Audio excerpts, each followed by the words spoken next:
I know who I am. Thanks, DJ Sean. Yes. Reka tugiye kujya kwakira Ronnie. Turebe ukuntu ahari bimeze kuri field. Ronnie? Ronnie?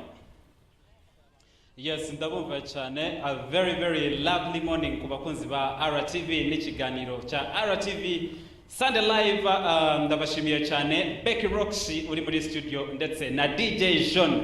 Kanizere ko imiziki ikomeze kubaryohera. I know who I am.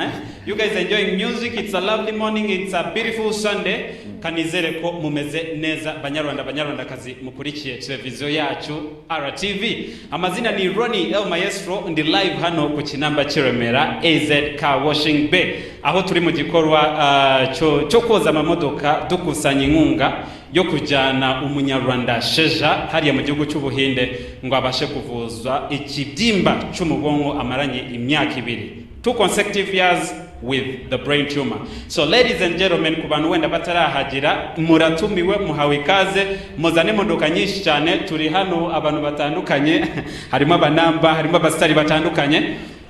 Tujye koza imodoka zanyu, igikora kiratangiye nkuko mubibona. Different vehicles are coming in, so you are most welcome. Muhawe ikaze mu izina rya Yesu. Muzane imodoka zanyu tubashe kuzoza uyu mwana ajyanwe mu Buhinde irihutirwa pe. Then maybe ikibazo cyacu uyu munsi kuri page of course ba DJ Sean bababwiye tumukwibaza ni uhe mostari, which artist, which celebrity would you wish to wash your vehicle? Umostari wa kwifuza akakoreza wifuza kukoreza imodoka yawe. Just bring your vehicle here. There are different artists who are coming in, different celebrities, Mali film industry, Mali gospel industry, secular industry, whichever industry they are coming in. Turimo gutangira twatangiye koza imodoka zanyu, so muhawe ikaze. Akantu kamwe nifuza wenda gukangurira abanyarwanda badukurikiye, hari abantu navuga ko abateka mutwe bamaze ku duplicatinga message bashiraho nimero zabo baka amafaranga mu baturage mu buryo bunyuranyije na nimero zatanzwe. Ndabasabye be careful with those people. Nimero yatanzwe iri kuri televiziyo Rwanda zirimo gutambuka na konti. Nimero ya mobile money yanditse kuri Uwagaba Joseph. Ronnie. Izindi they are just lying to you. Hello Ronnie, watubwira uko bimeze aho ngaho neza, ukatwereka n'ukuntu biri kugenda aho ngaho, ukatwereka mbese ukuntu bimeze aho ngaho n'ukuntu naho byatangiriye n'ukuntu aho bigeze. Yeah, of course ni gitondo, it is still morning. Abantu bake nibo babashije kuhagera, ariko nkuko bibona different vehicles are being washed, izindi zirimo kwinjira, and we are expecting nkuko mubibona we have different vehicles that have come in, but we are expecting more vehicles to come in mukanya wenda kari imbere gatoya. Igikorwa kiratangiye saa 2 kugeza saa 12 za nimugoroba, so abantu batabashe kuza mu gitondo bagiye kuza wenda nyuma ya service, nuko abenshi barimo kubitubwira nyuma y'amasengesho y'amateraniro. So it is that nuko image hano byifashe i Remera. Yeah, Ronnie, I have a simple question before you leave that place. I want you to tell me. I did get you. What should we expect, especially people who don't have cars? Like what? Yes, well, maybe to the people that don't have vehicles, but they would wish to support. Yes. Bashobora kuza ibihumbi na amafaranga ni ibihumbi 10 ariko ufite arenzeho nabyo nta kibazo. Let us just come. Ushobora kuba udafite imodoka ariko ufite umutima wo gufasha, ngwino turahari turayakira na mama Sheja mukanya araba yahageze. You know, if you don't have a vehicle, come and support financially. Nibo ufite imodoka, impamvu turimo kuemphasizinga kubanza koza imodoka nuko we don't want to get free money, we don't want free things. We need to first work, then we get the money. So bring your vehicle and we first wash it, you go cleaned, then you give the money. Yo gufasha amafaranga yo gufasha Sheja. So niyo mpamvu abantu mudafite imodoka mushobora kuza mukayatanga gutyo, ariko nabandi mufite imodoka muzizane tuzoze. Ese Ronnie, hari abahanzi baba batangiye baba bahageze muri gufatanya koza imodoka? urebye we are just getting phone calls mu bahanzi batandukanye gusa dufiteho our very own Bibio ujya usoma amakuru y'Ikinyarwanda, she's around. A lot of them like Manny Martin, Aline Gahongaire, and different artists that promise to come. They are coming in very, very soon. Yeah, few number bazina we hageze. Muri the big question, we have different figures around. Ariko wenda mukanya turaza kubona umwanya babavugisha. Twasaba ko uduhereza nk'umuntu umwe twavugana.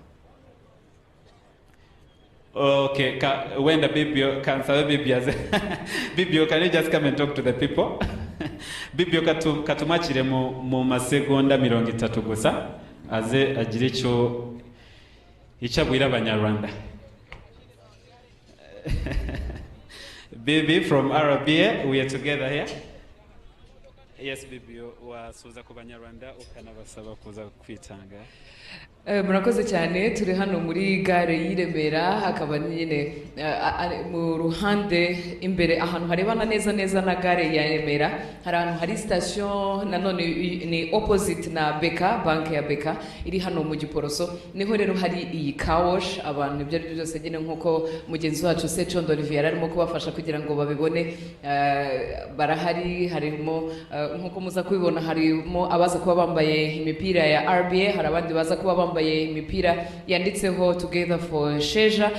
Ni ibintu rero nyine nkuko Roni yaramaze kubivuga, ni ikintu cyo kwishimira kuko ntago hakenewe ya mafaranga gusa aje wenda atafite n'igikorwa cyakorewe. Akaba ariyo mpamvu rero abari muri iyi campaign bagerageje kuzinduka kugira ngo nibagera hano, niba hari ufite imodoka ikeneye kozwa yozwe, noneho abone gutanga amafaranga. Niba nanone ahari na wa wundi uvuga ati iyo team iri hehe koko nyibone, amenye ahantu aza kubasanga abahereze ya mafaranga. Niyo mpamvu rero nawe urimo gukurikira televiziyo Rwanda muri Sunday Live, ikiganiro cy'iyobokamana cyangwa se kidufasha nanone kwegera Imana kurushaho, nawe niba urimo gukurikira, ni byiza yuko nyuma wenda umaze kwitegura wagera hano. Ndimo ndabona Aline Gahongaire yamaze kuhagera, yanabyiteguye.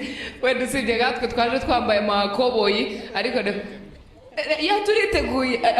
Urabona nka wambaye nka Aline, ariko nanjye ntabwo ibingibi biza kumbuza, ndazamuraho gatoya. Ni byiza rero, kandi urabona ni byiza kurushaho kuko urubyiruko cyane nibo babyiteguye, bazindukiye hano.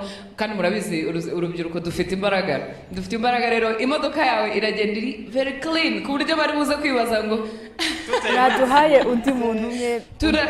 Turashiraho byose bishoboka, ariko Sheja abona amafaranga yo kuvurwa, kuko gutanga ubuzima cyangwa se gukiza ubuzima bw'umuntu uri mu kaga, ibyo byose Imana yabiguhera umugisha cyane. Mu mwanya mutoya buriya nibigukundira uraza kwakira na Aline Gahongaire. Yeah, thank you very much Lady Bibio. Mu makuru yacu y'Ikinyarwanda ngo musanze mumubona kandi beshi muramukunda. Ladies and gentlemen, before we go off, let me have Aline Gahongaire. Muri Be Blessed Show muramukunda cyane. Then of course indirimbo ubu ngubu turimo kuryohera cyane yaramishe. Aline. Yes, how are you? I'm good. How are you? Thank you so much. Could you just talk to the people watching you? Ndashima Imana yuko yaduhaye ubuzima, tukaba kandi tuje gukora ibikorwa byiza kugira ngo Sheja abone support yo kuba yakwivuza, kandi tuje mu kwizera yuko Sheja azakira. Ikintu cyose gishoboka tuzagikora.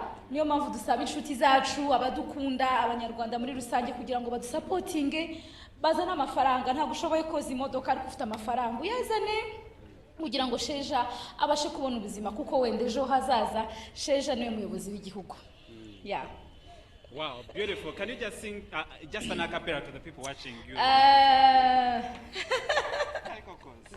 Ninde watubuza guhimbaza Imana, ni nkuko wabuza umwana kumenya ababyeyi be. Uzabishidikanyaho, uzamubaza uko yaramutse. Uzabishidikanyaho, uzamubaza uko inyoni zibayeho. Arakoze cyane Roni.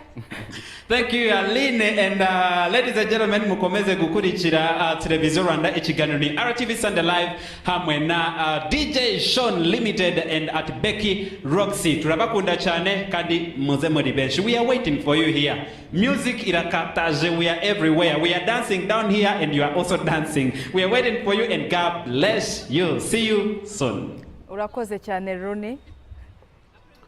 Amen. Murakoze namwe. Yes, murakoze cyane kandi murabona ko igikorwa gikomeje kugenda kigera kure ubwo abantu benshi batangiye kugeraho. Mwabonye bari negahanga ire abakozi ba RBA ni benshi cyane batangiye kugeraho. Nawe urategerejwe kuba wagera hariya kuri station ya Remera kugira ngo ufashe utere inkunga Sheja abashe kujya kwivuza mu Buhinde. Turagutegereje nawe kandi twavuze ngo niba udabashije no kufite imodoka ngwino utange ubufasha bwawe bwo koza imodoka. Niba kandi utanabashije kuboneka hari nimero ziri guca hasi wakohereza amafaranga yawe. Twavuze ko ni amafaranga ariyo yose yafasha umuntu wese kandi turashimira ku bantu mwese mwitabiye kureba igikorwa cyacu. Abari kukireba bagiyeyo turabashimiye, nabakomeje kudukurikira mu kiganiro cyacu RTV Sunday Live kuri televiziyo Rwanda. Reka dukomeze kubashimira muze kugira icyumweru cyiza. But before we go, I want to send a few shout outs here. We have Peter Okriyamo. He says, thank you, Becky. This is Peter from Eldoret, Kenya. Kindly play me a song called Mama by Bahati. I'll drop that when we're finishing. And then Romanzi Nixon says, good morning, guys. Play for me any Ambassadors Christ Choir song. We shall play that probably next week. Next Sunday. Yeah, and before I leave, I want to send greetings. There is, you know, guys who make sure that my hair looks perfect. Guys from Shekina Salon, kwa Mshimire. Thank you so much. Yes, murakoze cyane kandi nanjye mbere kurangiza ndashimira House of Sparkles ituma nambara neza na Mirror Salon. Pablo Viva mwese ndabasuhuje cyane kandi murakomeje. Imana ishimwe cyane. Mugire icyumweru cyiza. Tugiye kurangiza DJ Sean asigara abashyiramo indirimbo mukomeze kugubwa neza. Give us a prayer. Yes. Witeka Mana yacu, Mana y'icyubahiro, twongeye kugushima kuko wabanye natwe. Tukwete buri wese witanze akabyuka akareba kino kiganiro, reka umuhe umugisha. N'umuntu wese uri gwitanga akagera hariya ashaka kugira ngo afashe Sheja, reka umuhe umugisha papa. Reka aho ari bukure uhakube data. Tukweretse ibyo tugiyemo, buri wese ugiye muri gahunda ze ubane nawe none n'iteka ryose. Amen. Tuzongera ku cyumweru gitaha. Ciao.